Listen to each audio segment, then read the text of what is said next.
Thank you so much po kay Mrs. Go. At kung na-inspire kayo sa presentation ni Mrs. Go, I'm sure na ma-inspire din po kayo sa next speaker namin. So, we won't waste your time. So, without further ado, let us introduce our second speaker.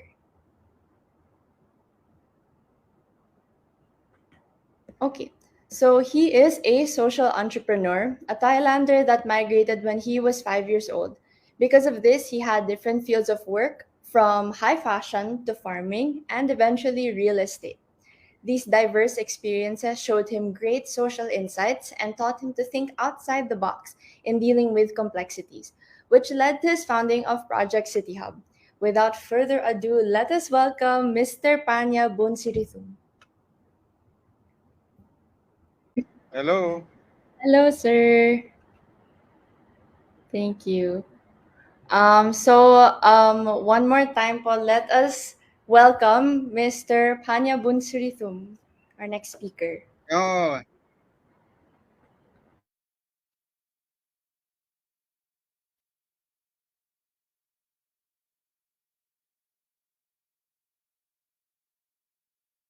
good afternoon, everyone. Well, first, let me introduce myself. My name is Panya Boonsirithum. I'm the founder of CityHub. Can we go to slide 1? Yeah. So first, I'd like to give you a background on what a social entrepreneur is. A social entrepreneur is a person using his or her business skills to solve social problems. Next slide, please.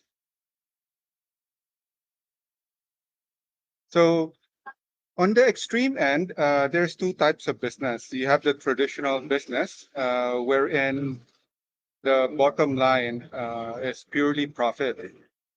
So on the other extreme end, you have this charity organizations or NGOs that is purely charity and have to rely on donations or grants to pursue their project. So a social enterprise is a balance between both, where you use business skills to put up social businesses. Next slide, please. So this is what we do at CityHub. This is the problem. Next slide. So currently, Metro Manila, every city in Metro Manila, we have slum areas, or these are squatter areas. 70% of your population in Metro Manila are low-income workers. But because there are no uh, living spaces catering to the low-income workers, they are forced to live in this kind of conditions. Next slide, please. So this is the solution that we came up with, putting up pop-up mobile dormitories around the city. So we use old shipping container vans and convert them into worker dormitories. Next slide, please. So this is how it looks like. And you can see the interior. So we design it. It's not meant to be a permanent housing. It's more like a transitory living space for workers. So those who work in the city but live in the outskirts, like in Laguna, Cavite, Bulacan. So instead of them having to commute every day in and out of the city, they will have it's like a hotel in the city that they can stay in. So they stay with us Mondays to Fridays during their work week. And on the weekends, they go home to their families. Next slide, please. So this is how it looks like once it's refurbished. So on the upper left, you can see these are bunk beds, capsule beds, and they are provided with lockers. And they're also a communal toilet facility for only 2,500 per month, or that's just 83 pesos per day. We're able to provide them with accommodations that is fully air conditioned rooms, Plus, this rate is already inclusive of utilities like water and power. Next slide, please. So this is what CityHub looks like compared to the other worker dormitories in Metro Manila. Next slide, please. So currently, we have 4 branches. One is in Mandaluyong, which has a bed capacity of 260 beds. We have one in Balintawak area, Quezon City, a capacity of 594 beds. We also have a branch in Manila, which is in Santa Mesa area, which has a capacity of 396 beds. And then we also have in Ortigas, Cainta, which has a capacity of 396 beds. So in total, we have a capacity of 1,646 beds. Next slide. So these are the branches, City Hub branches across Metro Manila. Currently, we have 4. And what we are looking at is to expand this to all cities in Metro Manila. We have 16 cities. So what you can see, the colorful lines, those are actually the jeepney routes for public transportation. Since we cater to low-income workers, a lot of them don't have their own cars, so they rely on the public transportation or jeepney. So if you can see, like for example, on the upper left, you will see City Hub Balintawak, and there are 4 jeepney routes traversing that area. So people working around the Balintawak area, uh, they stay with us in our Balintawak branch. So it's only one jeepney ride away. And the other branches, as you can see, will service different working areas in Mandaluyong, in Santa Mesa, Manila, and also the Cainta area. So hopefully, the bigger vision is we can have one of these branches all over the cities of Metro Manila. Next slide, please. Another advocacy that we have for City Hub is that 100% of of our staff are all persons with disability. So these are just some of them. We have about 20. For example, for our housekeeping, the one who takes care of the day-to-day maintenance of the facility, making sure that the toilets are clean, it doesn't smell, that the dining areas are wiped clean. They are hearing impaired. And for our resident managers, the ones doing the day-to-day operations, taking care of the tenants, taking care of inquiries, new inquiries. So they're all amputees, or either they're upper limb amputees or lower limb amputees. And for our customer service, answering the phones or the social media, emails, she's also orthopedically impaired. She's on wheelchair. So this is one of the advocacies that we also have at City Hub. Now, a lot of people ask us, is this a good business decision? You know, some are saying that by hiring 100% persons with disability, our probably our manpower cost might double, because instead of just having uh, hiring one person, we might have to hire 2 because they're disabled. But actually, in our experience, this is not so.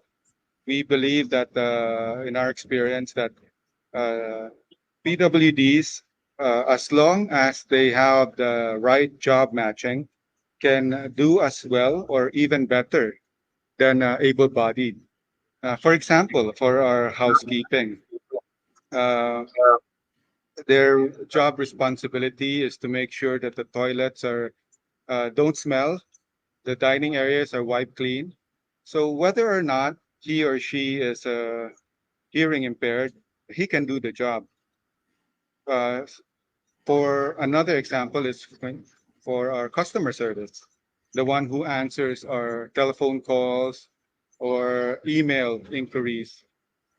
She's orthopedically impaired or on a wheelchair. So whether or not she's on a wheelchair, she can still answer the phone calls or the email or social media inquiries. But of course, I cannot ask hearing impaired, somebody who's hearing impaired, to answer the phones, nor I can have somebody who's orthopedically impaired, who's on a wheelchair, to do the cleaning.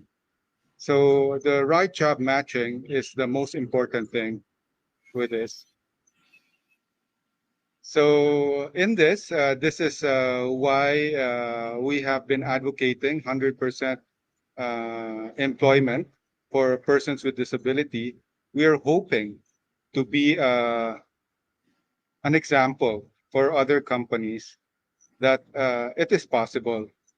You know, government, it's not a mandate by government, but it is encouraged that at least 1% of a workforce for companies should employ persons with disability. But what we are showing is that uh, as long as you have the right job matching, any job opportunities out there can be done by a person with disability. So next slide, please. So now the first slides were just to give an example of what we do in our company. Now, this the topic of this workshop is supposedly on leadership. So I'd like to discuss with you also, or share with you, my personal experience on what leadership is, or what empowerment is. So empowerment allows you to feel confident that you possess power necessary to create the life that you want, and develop the belief that you're capable of accomplishing anything you set your mind to. So I believe in this. I truly believe in this. Now, next slide, please. So one of the things that I employ in my day-to-day life or my day-to-day living is the concept of ikigai. Now, ikigai is a Japanese concept. It means a purpose of being. So, according to the Japanese, we all have our ikigai, but 99% of us will live our life not realizing our ikigai. Why is this? One of the reasons is because of social norms. Now, society will dictate, ah, you're a woman, 25 years old, you have to be already married with a kid, with family. Or if somebody who is passionate about, uh, let's say, culinary cooking, or wants to be a dancer or a musician, then you will have your parents tell them that, "Ay, anak, walang pera dyan. You should be an accountant or a nurse." So imagine the child having to live his life uh, away from his passion or his dream. So every day he wakes up, he is being pulled away from what he truly wants. So eventually, it will come a time where you will wake up in the morning doing something that you don't like or don't enjoy doing, and it will just burn you out. So, according to Ikigai, there are four things you have to balance to have a fulfilled or a purposeful life. Next slide, please. So, number one is passion. Number two, what you're good at. Number three, what the world needs. Number four, what you can be paid for. So, the best way to find your to do this is to get a piece of paper, and then you put four columns. First column is your passion. Number two, what you're good at. Three and four. And then once you've done it, write down all your passion. What are you passionate about? Are you passionate about singing? So write it down. You passionate about public speaking? Write it down. You're passionate about teaching? Write it down. You're passionate about arts or the music? So all the things that you're passionate about, list it down on the first column. And then next, what the world needs. Because if you're doing something that nobody needs, it won't work out. So for this, probably you can also start with the UN sustainable goals, development goals, poverty alleviation, climate change, gender equality, you know. So you can list it all down. And then number three, what the world needs. Again, if you're doing something that nobody needs, sorry, as number the second column should be uh, what you're good at. So what you're good at, because sometimes you could be passionate about music, but if you're not good in singing or good in playing musical instruments, then it won't work out. So you have to write down what you're good at. So lastly, what you can be paid for. So once you have written or listed all these four columns, you can now slowly scratch it out. Eventually, you will see a pattern, and this pattern will lead you to your ikigai. Next slide, please. Now, your ikigai can evolve as you go through life. So, when you're 13, when you do your ikigai at 13, these are your teenage years. Your ikigai will come out different. When you're in your 20s, this is after graduating college, it will be different. In your midlife, in your 40s, when you do your ikigai, will show a different thing. And also when you're in your senior years, your 60s. Because as we grow older, we experience different life journeys, different things. So this will also evolve our ikigai. Uh, Next slide. So this will be my last slide. This is something that I would like to share with everyone. My last parting words. Well, hope that you always get inspired and try to champion a cause and take an active part to be the future builders of our nation.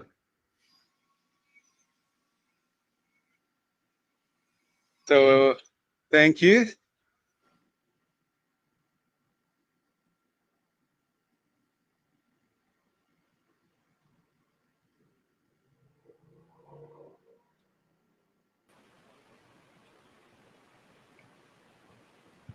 Ayan. Thank you so much, Sir Panya or Kabungkap. Thank you so much po for your presentation. Again, sa mga nanonood sa ating FB Live, iimbitahan namin kayo na mag-iwan ng mga messages, likes, thumbs up, at hearts para maipakita ang pagpapahalaga natin sa mga magandang ibinahagi ng ating speakers. At kung meron po kayong mga questions or questions kay Sir Panya, maaari niyo po itong i-comment sa ating thread ngayon mismo. Meron po tayong question. How can starters be motivated to become good entrepreneurs? Number one, I think that's why I shared the ikigai. You know, a lot of us, especially when we are in our 20s, we are, I mean, I think it's normal for everyone. We are on a journey, on a search. What do we want to do? Who do we want to be? And one of the best ways that you can find the answers for this is doing your ikigai. So once you've done your ikigai and you see a pattern, you can then start with.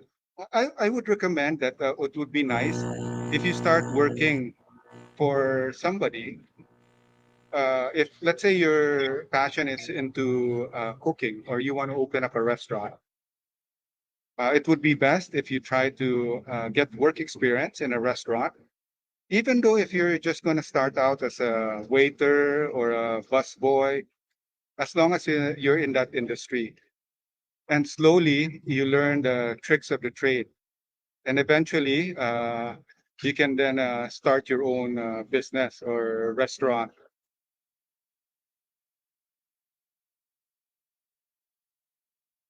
Ayan, thank you so much po, sir. Let's wait po sa mga questions.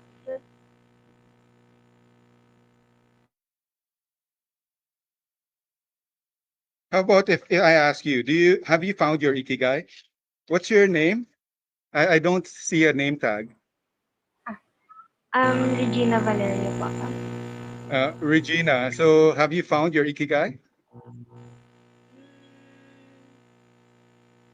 Not Have you yet. found your purpose? Not yet po. Not yet. But what are you passionate about?